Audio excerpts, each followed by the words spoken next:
Cavalcade of America.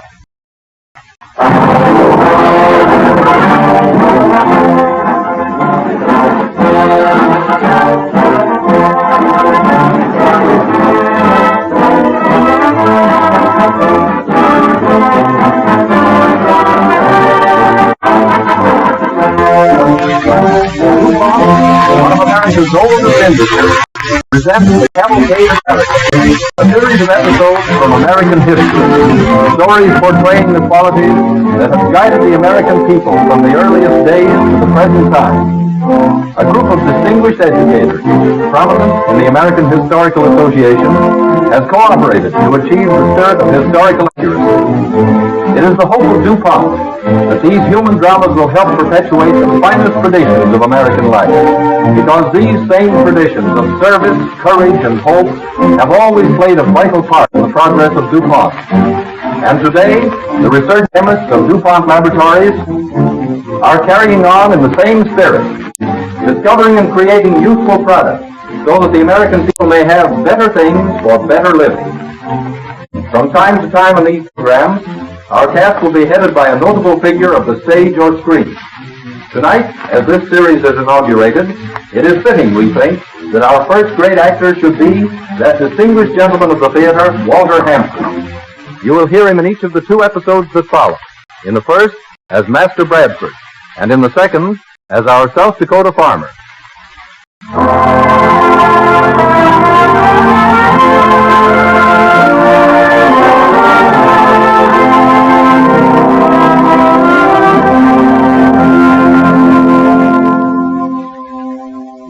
As you watch the American Cavalcade pass in review, you find much that is not pomp and circumstance. A certain doggedness and perseverance, a willingness to stick it out at all costs, is the most distinguished attribute of the American. Let us turn the pages of history to the spring of 1621, to the Pilgrim settlement of Plymouth, Massachusetts. There we find a little group of men and women who have been gathered together by special order of the leader, Master Bradford. In one corner, a young woman and a young man have drawn a little apart from the rest. Why has Master Bradford called us together, do you suppose, Master Winslow? When I first heard the sound of the drum, I feared it might be Indians. I rushed to snatch Peregrine from her cradle. If there were danger of an attack, Mistress White, you wouldn't see Captain Standish resting calmly with his musket, I warrant. Good Master Bradford looks stern and sad. Little enough to make him smile these days. He grieves for his wife, poor Mistress Dorothy. It was tragic, her drowning. 2 weeks after they landed on these shores. Quiet! Quiet, please, for Master Bradford.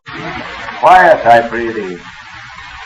My friends, I have called you from your task this morning to speak a message which will shape the future of Plymouth settlement. For 4 months, the good ship Mayflower has lain at anchor, unable to return to England by reason of the fearful storm and the mortal plague that took off many of its crew. But this morning her master tells me that, God willing, he will sail 4 days hence. You came to the new world with high hope. Your faith has been sorely tested these winter months, but 61 remain of the 102 who came here. Many of you have lost those who were nearest and dearest. If you desire to return, go back to the soft ease of old England, we who are in command will not try to hold you, for God alone knows what awaits us here. Weigh your choice well, for once the Mayflower sails, there is no returning for anyone. I have spoken my message. Well, Master Winslow. Well, Mistress White? Master Bradford's news seems to have pleased you. Why not? What is there for me here? I'm no tiller of the soil. I've tried my best. I covet a more venturous life. Is this not a mighty venture? Nay, this is but hardship in a rude wilderness. Surely you will return to Mistress White. What is there here for you? You've suffered much and buried your husband here. And born my child here, remember? Born as the Mayflower near these shores. Then for the sake of that child, you should return to England. This is no country in which to bring up a girl. What chance has a child in this wilderness? Scarcely enough to eat. Spring is coming. Soon will be time for planting. Everyone will be needed. There'll be few enough for any planting. Perhaps none. But, Edward, this is no time to turn back. We've made friends with the Indians. They've promised to show us how to plant their maize. We will have a harvest. You have a gallant spirit, Susanna, but you're wrong. The Indians have promised. They won't help us. I'll leave you to think over what I've said. And why are you so interested in my going, Master Winslow? Because I can't bear to leave you in this wilderness. I love you, Susanna. For these many months, I've thought of you, longed to take you away from this desolation. Master Winslow, I admire and respect you. Once I thought I almost loved you. But Peregrine and I stay here and leave you the wandering ventures. But, Susanna, if you only knew how long I've loved you. Good day, Master Winslow. But, Susanna... I play not with wandering dreams. And come what may, I am holding to this place and purpose. Susanna! Susanna!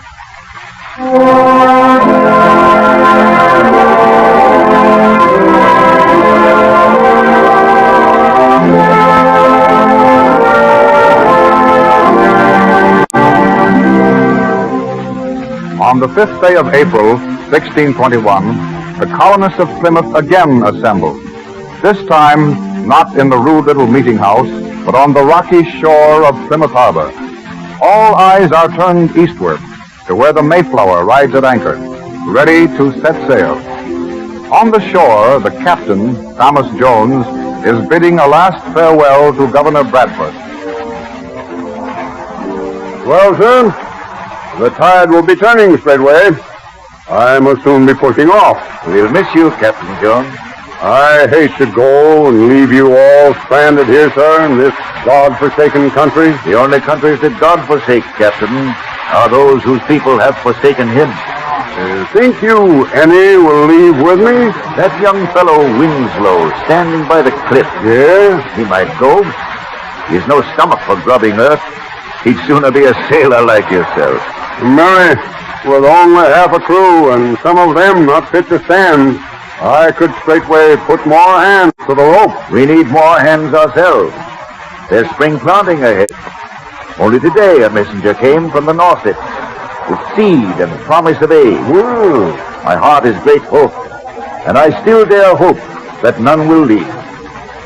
Mayhap 'tis folly, but already I'm proud of our little settlement in the New World, and I mislike to see anyone turn back. I know. Like deserting a ship. Well, if you have any to make the passage, I hope they'll hasten. Winslow still seems undecided. He and God must choose his path. I'll row to the ship and watch for your signal to sail. I'll fire a musket. But first, I must give our people every chance to decide. Well, good hope, sir. I trust the next few months will be easier. Master Jones! Yes? Just a moment, if you please. Why, surely, Mistress White. Have you and your little baby decided to be our passengers? Oh, no, Master Jones. I'm not leaving. But I have a little packet for my dearest friend in London. Would it be too much to ask you to take it for me? It's all superscribed. I will bear it safely, Mistress White, never fear. And now I must haste and weigh anchor while the tide is right. Now, Godspeed. Godspeed. Godspeed, good master. All right. Push it off, boys.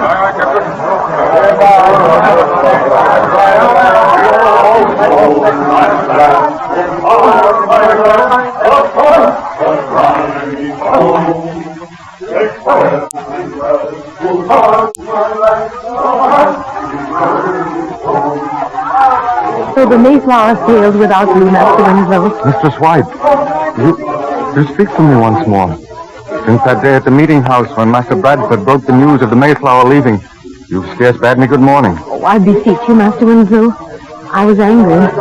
Angry because you were leaving. What made you change your purpose? It was Master Bradford talking with the master of the ship. He said, I mislike to see anyone turn back. And Master Jones replied, I would be like deserting a ship. But I see it now. Oh, Edward, I too. I want to press on and make a new life here. Susanna, might we not press on together? Absolutely. Take care, there are many people here. They give no heed to us. Their eyes are fixed on the Mayflower. Susanna, Elder Brewster has read the burial service over many of our number, but the marriage service never. Men and women of Plymouth, Mr. Danforth is about to speak. our good friend the master is at this moment boarding the ship. All sails are set, a sign from me, and the Mayflower will weigh anchor and turn her course for England. Before I give that sign, let me ask you all once more, for the last time, do any of you wish to return? It's not too late to change your mind. One word. The last chance, Edward. I've made my choice, Susanna. Then I give the Mayflower the sign to sail.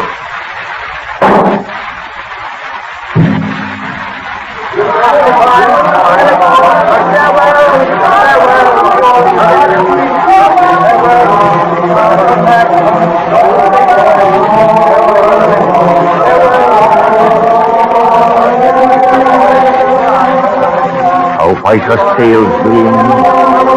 Glad I am the sun is shining so fair today. The earth feels warm and rich at last. Look, Peregrine. Oh, look, baby. I wish he might stand this morning on her memory. She's looking landward. Right, too. Why look back when there is so much ahead?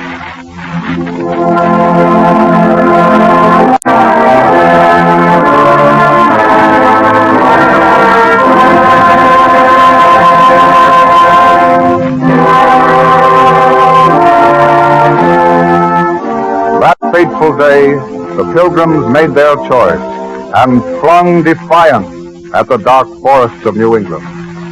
Their will to carry on became a cornerstone of American character, and from such people came the power to conquer a continent.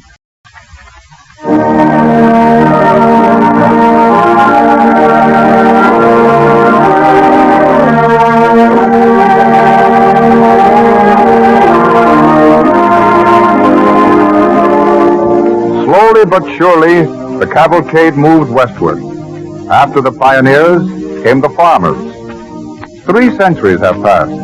It is the summer of 1931. Let us look into the kitchen of a small South Dakota farmhouse. Sarah Winslow is busily preparing supper. I'll give these biscuits just about 5 minutes more. By that time, your father ought to be here. Mom, Yes, man? well, this is July. Anybody who's been canning tomatoes over a hot stove all day don't have to be told that. College opens in September. September 24th, the catalog says. What's the chances, do you think, of my getting to go? Oh, it's too early to say yet, son. The summer started out good. Stuffs are pretty promising. If nothing happens, I guess your father will be in a position to spare you in the fall. Take on a hired hand in your place. I won't ask for a thing from Dad. With what I've saved and what I can earn, I'll get along fine, Mom. Well, we'll see. I don't want to make any promises like we did last summer and then have to break them. Gosh, what a summer that was. Not a drop of rain for 17 long weeks. I can't even bear to think about it. Waking up morning after morning. See that sun like a great ball of copper. And the crops drying up, shriveling, shrieking for water. Yeah. Oh, That's the worst of farming. You work and you worry and you break your back for months. And then along comes a drought or a freeze or a flood or maybe some kind of a blight. And where are you? You're worse off than when you started. I know. And yet we keep on farming just the same. I'm not so sure that I will. When I finish college, I might get myself a job in... Your family have been farmers for generations, Ned Winslow. And I guess you're not going to give it up for any white-collar city job. Why, your great... Well, I don't know quite how many greats it was, but your grandfather was one of the first white men to plant corn in this country. The Indians showed him how. Yeah, Mom. And his descendants have been planting corn ever since. To be burned up by the sun, or rotted by rain, or eaten up by pests. What's this you're saying about pests? Your son was just getting in practice for the college debating team, that's all. Oh, meanwhile, like as not, my biscuits are burning for crisp. Well, as a matter of fact... And now you two get your hands and faces washed, and I'll have things dished up in a jiffy. Oh, hold on. Wait a minute, Father. What's the matter? Why, you've got a couple of grasshoppers on your coat, see? Oh, don't brush them off in here. Go outside. I don't want the nasty things to start hopping around my kitchen. Hey, there's an awful lot of grasshoppers around lately. Just the last 2 days. Have you noticed? Yes. Picked half a dozen of them off my cucumber vines this morning. Well, they were eating the leaves as greedy as anything. They don't eat anything more valuable than your cucumber vines. We'll be lucky. Well, you talk as if my cucumber vines didn't matter. We don't depend on cucumbers for our living. My cucumber pickle's taken second prize at the state fair for 3 years now. And if it don't take first prize this year... Oh, there's one of those pesky creatures under the sink. What of it, Mom? Oh, they're harmless. Not this variety. What do you mean, Dad? Well, these ain't the regular, ordinary variety of grasshoppers that you get every summer. They're a special breed. Yeah, they got a couple of stripes down the back. I noticed that. And an appetite that's never satisfied. An appetite for what? Anything and everything. Tad Sunderland was telling me today they had the same thing in Colorado one summer, about 10 years ago. When they got through devouring the crops, they even ate the binder twine. Oh, Father, I can't believe it. If you don't mind holding supper up for a few minutes, Mother, I'd like to put in a phone call. Oh, everything will get cold. Couldn't it wait till after supper? I want to get hold of the county agent and ask him what to do about these grasshoppers. Well, is there anything you can do? Tad tells me they used poison for them in Colorado.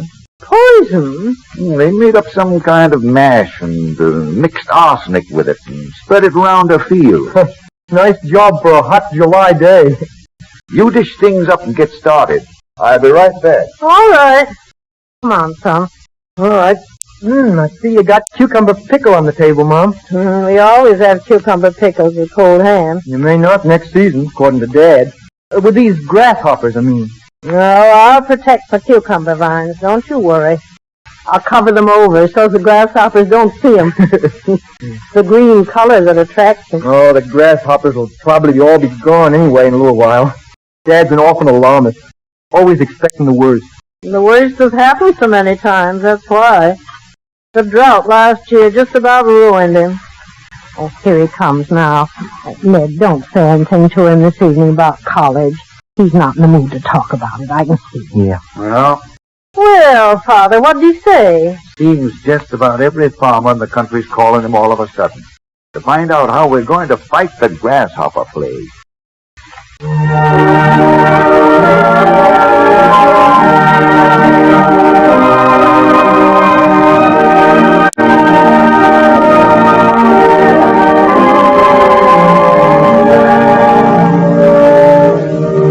Weeks pass. A cloud of grasshoppers darkens the sun and settles over the fields, leaving them barren of crops and the farmers in desperate poverty. Finally, one hot August afternoon, we find Sarah in her kitchen. Hello, Jane. Oh, hello, Sarah. Just stopped in for a second. We're on our way to the fair meeting up in Jones Field. You going? Yes, just since Edward did get in. They've been working day and night, scattering poison mass. But there's so much ground to cover, and only the two of them to do it. Well, how about your cucumber vines? Were you able to save them? My cucumber vines. Didn't I tell you what happened to them? No. Last I heard, you were keeping them covered with dish towels. You won't believe it, but those grasshoppers ate the vines, dish towels, and all. I can believe it. You heard about the experience the Lindstons had, didn't you? No. You know, the Swedish family that leased the old Fuller farm. Oh, yes. What happened? Well, they decided the best way to get rid of the grasshoppers was to send their turkeys out into the field to hunt. Yes. So they figured it would clean out the grasshoppers and fatten up the turkeys at the same time, see? Well, when the turkeys came back home to roost that night, them grasshoppers had stripped them as bare as if they'd been plucked in your own kitchen. How can you laugh, Jane? I think it's dreadful. Well, if I didn't laugh at some of the things that happen these days, Sarah, I'd go crazy. John's so worried sick he can't eat nor sleep. If something don't happen pretty soon, I don't know what we'll do. There's nothing we can do but go on. We can't quit. How does young Ned feel about it? I hear he ain't so crazy about farming. Oh, he's all right, but... Well, Ned don't set much store by praying, I'm afraid. He says the only thing that'll bring relief is spraying.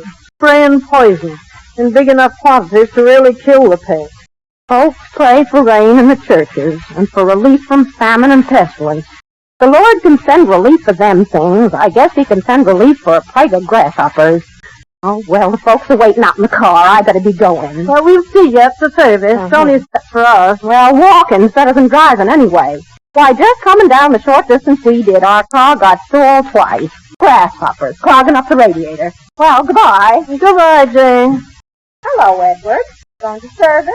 Hello, Jane. Yes, we're going as soon as Mother's ready. Well, see you there. Goodbye. Goodbye. I'll be ready in a minute, Edward. Let me get my hat. My head's hot.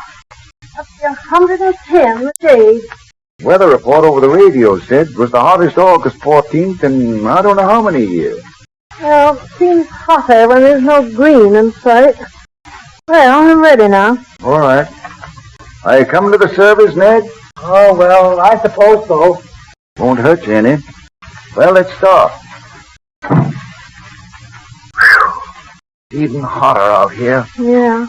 By the way, Mother, I saw Mrs. Granister in town this morning. She told me to tell you goodbye. They're leaving? They've left. She said she'd been driven over here to see you before they went. It was all decided sudden. Well, where are they going? Someplace, she says, where there's no grasshoppers or droughts or floods. Then they're giving up farming for good? Looks that way. They show good sense. The rest of us ought to do the same thing. You don't really mean that, son. Sure I do. What's the use of breaking your back and breaking your heart farming? Somebody's got to do it.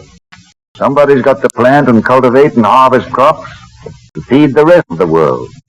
Your cities are all right and fine, but where would they be without the farmer? Where would they get their bread and their butter and their milk and their other food stuff? A lot of food they'll get from us this year. Look at that field we're passing now, Dad. Just stubble. Not a thing left. There's always another year ahead of us, though. That's the great thing about farming. No matter how bad one season may be, there's always the hope and the chance that the next year will be a good one. Yeah, if you can live till the next year on nothing but hope. And we've still got our cows and chickens and a few acres of corn. Oh, we're fighting a losing battle, though. What can you and I do, Dad? Scattering poison by hand against billions of grasshoppers. The government may provide aid. The government. They promised help, but where is it? When does college open, son? College? Why, the 24th of September. You'd better write and send in your application. Why, Dad. I know how you feel about farming, boy. I know how bad you want to get away. I'd be the last person on earth to try to keep you here. But, Dad, I couldn't go and leave you in a jam like this. We can get along. Would you and Mother leave, too? How about it, Mother? Leave the farm? Our lease expires this fall. But why should we leave? Because times are bad. That's no reason. Others are quitting. Not this family. Our folks have been farmers for generations, Father. Yours and mine both. The Winslows and the Morgans. They fought all the things that we've been fighting, and they won out. Well, looks like service is about to start. Oh, my, look at Jones Field. Just a lot of stubble, while last year it was waving corn. Now everybody in the county must be here. Seems funny, don't it, to be gathering for prayer fields? There's no church in the country big enough to hold this congregation. Anyhow, it's more fitting to pray out here. It's our fields that's been laid waste after all. Farmers do have courage. Look, the minister's standing in front of that great wooden cross. Let's stop here where we can see it. All right, we can hear just as well here. Oh, there's poor Mrs. Nordquist. She's crying. Can't blame her. She lost her whole crop, and she's only been out here 2 years. Oh, I must speak to her after the service. Maybe there's a little something we could do for her. I hear she's almost starving. There must be over 1,000 people here. And everyone dog-tired from fighting grasshoppers. You know, it's funny. A lot of them are worse off than we are. But somehow they don't look licked. Look, the minister's holding up his hand for quiet. Let us bow our heads in prayer. Almighty God, You know, Dad, give us grace. there's something about these farmers all out here praying. Make our common It gets me. There is something in farming, son. I guess that's why your mother and I are staying. I'm staying too, Dad. No, don't you do it. You go to college like you planned. You've already put it off 1 year. It won't hurt me to wait a little longer. Oh, Dad, I got some money saved. It's yours, Dad. I want you to have it. Why? Why, son. We'll see this thing through together, you and Mom and I. Listen, what's that? Oh, it's a plane, Mom. Just a mail plane. The mail plane ain't due here for 3 hours. Boy, I can't tell you how I feel. You're saying you'll stick with it. Father, Ned, look! What? The plane, look! Gosh, but it's flying low. That cloud that's following us. What is it? Why, it's poison thing. It's a government plane scattering poison. Manna from heaven, that's what it is. Our prayers have been answered. Our fields are already white with it. He's flying towards Genesis farm now. The farm they left. Oh, I'm glad we stayed, that I stayed. God bless you, boy. I knew you'd stay. You're a Winslow. You couldn't turn back.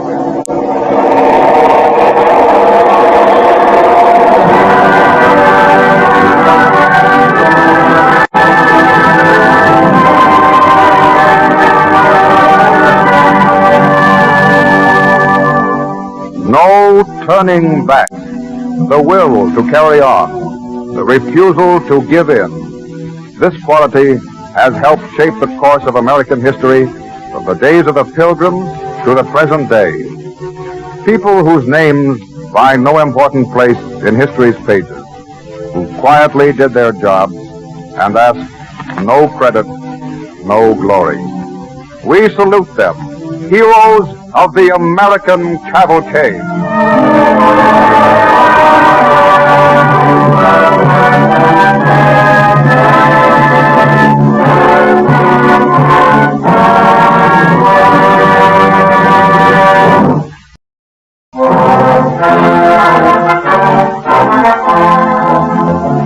Stories like this make us realize how completely dependent we are on our friend the farmer, on his courage and skill and resourcefulness, and what a daily struggle he has to wage, not only against weather and soil erosion, but against the hungry hordes of man's greatest enemies, the insects. Scientists have already classified more than 600,000 different kinds of insects in the world. If nothing were done to fight all these bugs, they could wipe out our whole human race in a single year. So it's a day and night battle that the farmer wages for us, literally a battle for our lives, and chemistry is his most powerful weapon.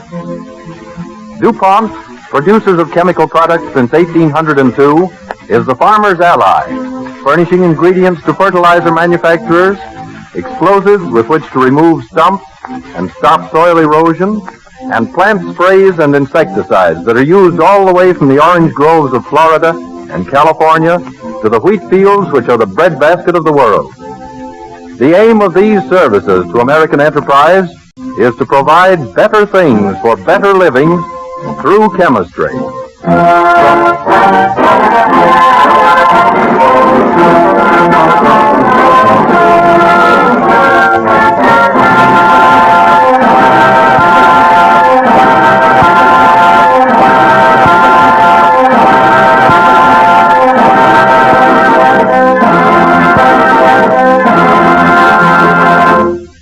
The leading parts in this evening's episodes, which you have just heard, were played by that distinguished American actor, Walter Hampton. Next Wednesday evening at this same time, French Otone, one of Hollywood's brightest stars, will appear when DuPont again presents The Cavalcade of America.